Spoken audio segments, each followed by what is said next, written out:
Hello and good morning everybody. मैं वैशाली गोगी आप सभी का स्वागत करती हूँ हमारे चैनल पर और आप देख रहे हैं खबरें फटाफट। तो आइए दोस्तों, आपकी सुबह की शुरुआत करते हैं दिन भर की ताज़ा तरीन और गर्मा गर्म खबरों के साथ।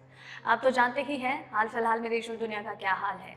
कोरोना महामारी हार नहीं मान रही है, लगातार इसके नए वेरिएंट सामने आ रहे हैं। तो साथ ही साथ ये पुरानी वैक्सीन पर काफी ज्यादा प्रभावी साबित हो रहा है। लेकिन वैक्सीनेशन शुरू है और वैक्सीनेशन के साथ साथ कई देशों में कुछ एक वैक्सीन पर बैन भी लगा दिया जा रहा है।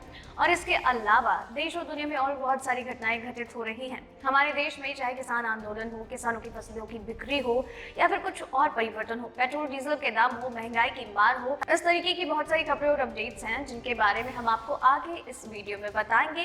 तो आप वीडियो के साथ एंड तक बने रहिएगा। इसी के साथ ही हम खबरों की ओर आगे बढ़े उससे पहले एक नजर डाल लेते हैं सुर्खियों की ओर।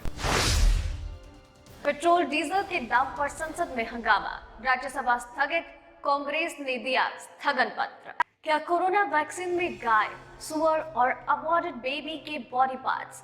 जाने क्या कहा है कांग्रेस नेता ने। नई चिंता, अमेरिका में मिला कोरोना वायरस का नया स्ट्रेन, वैज्ञानिकों को कोरोना का बेअसर होने का डर।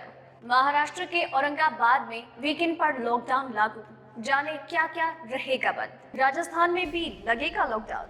कोरोना के बढ़ते केसों के बीच सीएम अशोक गहलोत ने दी ये चेतावनी। अभी और सस्ता होगा सोना और चांदी, जानिए कितनी गिर सकती है कीमत।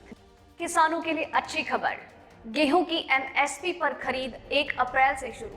यूपी हरियाणा कर रहे तैयारी, बंद हो जाएगा व्हाट्सएप। अब इन स्मार्टफोन्स पर नहीं मिलेगा सपोर्ट। जी हाँ दोस्तों, इस तरह की और भी कई सारी खबरें और अपडेट्स हैं जिनके बारे में हम आपको आगे इस वीडियो में बताएंगे। तो वीडियो के साथ आप एंड तक बने रहिएगा। इसी के साथ ही वीडियो को लाइक और शेयर जरूर कीजिए और अपने विचार हमसे साझा करें नीचे कमेंट सेशन के थ्रू। अब आइए दोस्तों खबरों की ओर बढ़ते हैं। कोरोना वायरस महामारी बिल्कुल हार मानने का नाम नहीं ले रही है। देश में लगातार कोरोना के केसेस बढ़ते जा रहे हैं।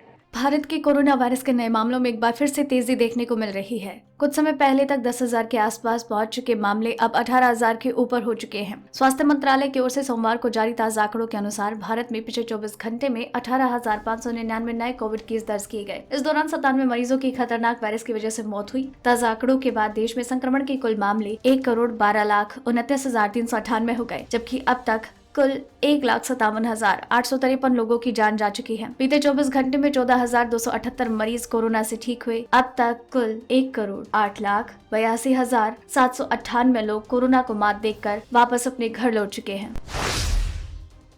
संसद के बजट सत्र का दूसरा हिस्सा कल से शुरू हुआ। राज्यसभा में कार्यवाही की शुरुआत होते ही विपक्ष की ओर से पेट्रोल और डीजल के बढ़ते दामों को लेकर हंगामा किया गया, जिसके बाद राज्यसभा की कार्यवाही को 11 बजे तक के लिए स्थगित किया गया। कांग्रेस सदस्य की ओर से राज्यसभा के साथ साथ लोकसभा में भी पेट्रोल डीजल के बढ़ते दामों को लेकर स्थगन प्रस्ताव दिया। राज्यसभा में कांग्रेस नेता मल्लिकार्जुन खड़गे और लोकसभा में मनीष तिवारी ने स्थगन प्रस्ताव दिया और पेट्रोल डीजल के बढ़ते दामों पर चर्चा की मांग की है।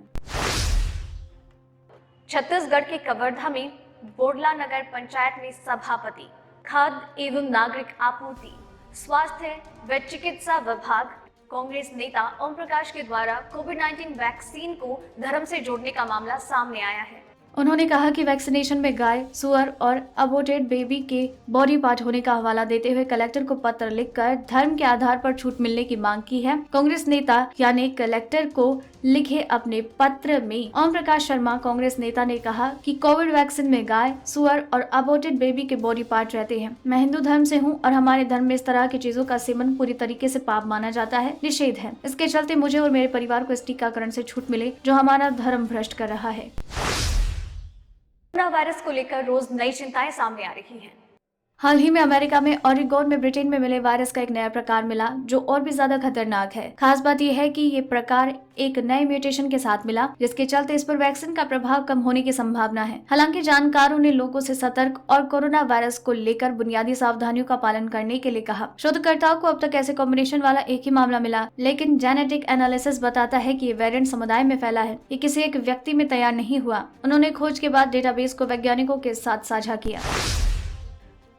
महाराष्ट्र में एक बार फिर से कोरोना वायरस के मामले बढ़ने लगे हैं। संभाजी नगर औरंगाबाद में कोरोना के केस में वृद्धि होने की वजह से वीकेंड पर लॉकडाउन लागू करने का फैसला किया गया। महाराष्ट्र के मंत्री एकनाथ शिंदे ने ये जानकारी दी। राज्य के मंत्री एकनाथ शिंदे ने बताया कि 11 मार्च से 4 अप्रैल तक बढ़ते कोरोना वायरस मामलों के बीच संभाजी नगर यानी औरंगाबाद में रात के वक्त प्रतिबंध लागू रहेंगे। इसका समय रात 9 बजे से सुबह 6 बजे तक रहेगा। वही वीकेंड पर पूरी तरीके से लॉकडाउन होगा। इस दौरान स्कूल, कॉलेज, मैरिज हॉल बंद रहेंगे। महाराष्ट्र में पिछले दिनों अमरावती, अकोला, अकोट और मूर्तिजापुर में लॉकडाउन लागू करने का फैसला किया गया था।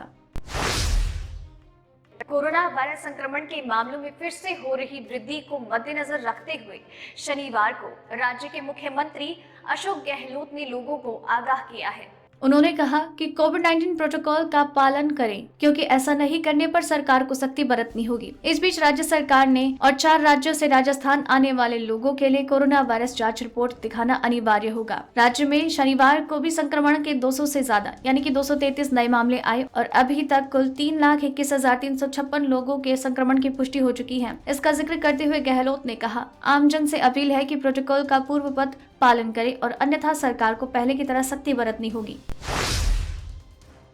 पेट्रोल डीजल की कीमतों में लगातार 9वें दिन आम जनता को राहत मिली है। सरकारी तेल कंपनियों ने आज भाव में किसी भी तरह का बदलाव नहीं किया। दिल्ली में पेट्रोल 91.17 रुपए और डीजल 81.47, मुंबई में पेट्रोल 97.57 और डीजल 88.60, कोलकाता में पेट्रोल 91.35 और डीजल 84.35, चेन्नई में पेट्रोल 93.11 और डीजल 86.45 रुपए प्रति लीटर है।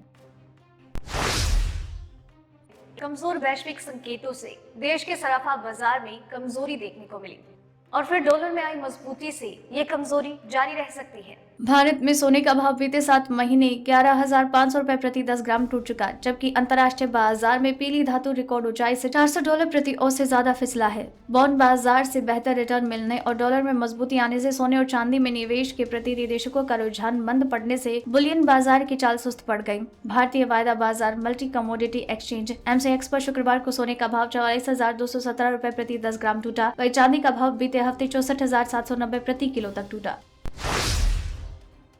केंद्र सरकार के नए कृषि कानूनों के खिलाफ किसान एक लंबे वक्त से प्रदर्शन कर रहे हैं।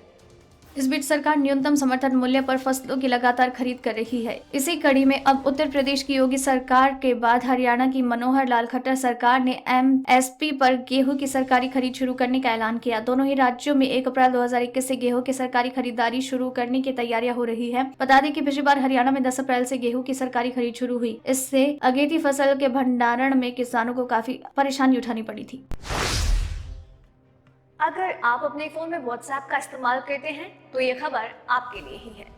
हो सकता है कि आपके मोबाइल फोन में WhatsApp चलाना बंद हो जाए। WhatsApp ने घोषणा की है कि कुछ पुराने ऑपरेटिंग सिस्टम वाले फोन में सर्विस बहुत जल्द बंद हो जाएगी। कुछ रिपोर्ट्स के अनुसार WhatsApp कुछ पुराने ऑपरेटिंग सिस्टम वाले स्मार्टफोन्स में सर्विस देना बंद कर सकता है। प्राप्त जानकारी के अनुसार WhatsApp अब एप्पल के iOS 9 और उससे पुराने ऑपरेटिंग सिस्टम वाले आईफोन्स में WhatsApp काम नहीं करेगा। रिपोर्ट में कहा गया कि एंड्रॉइड ऑपरेटिंग सिस्टम में भी बदलाव किए गए हैं। एंड्रॉइड 4.0.3 में पुराने ऑपरेटिंग सिस्टम वाले स्मार्टफोन्स में WhatsApp काम नहीं करेगा। तो दोस्तों, आज के इस वीडियो में बस इतना ही। खबरों का ये सिलसिला यही खत्म करते हैं, लेकिन आप तक खबरें यूं ही लगातार पहुंचाते रहेंगे। आप बस चैनल के साथ बने रहिए और चैनल को सब्सक्राइब कर लीजिए। वीडियो पसंद आ रही हो तो इसे लाइक और शेयर कीजिए और खबरों के बारे में अपने विचार हमसे साझा जरूर कीजिएगा। वीडियो को एंड तक देखा है तो अपना नाम मेंशन करना बिल्कुल ना भूलिए। धन्यवाद।